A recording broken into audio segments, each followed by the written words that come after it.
traditional formal culture. I mean, it's actually baked into the language. You use different verb forms when you talk to older people, and you bow, right? And I thought it was so remarkable that this culture gave birth to a sport that is more joyful and loose.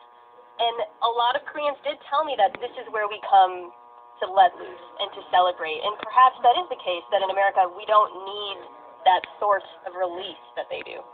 Baseball. Like, I think there's nothing to that.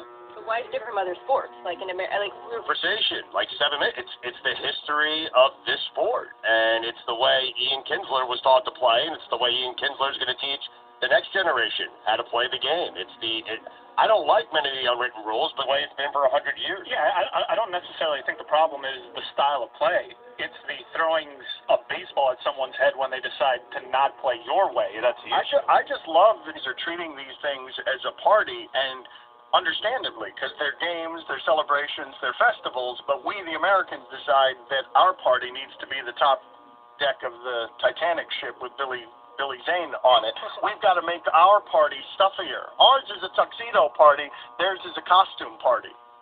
Every hitter has his own dance, and everyone stands and does an axe motion or a turning of the towel motion, and it's a blast. And I'll add, and I think this is really pertinent to this discussion, the audience there was younger.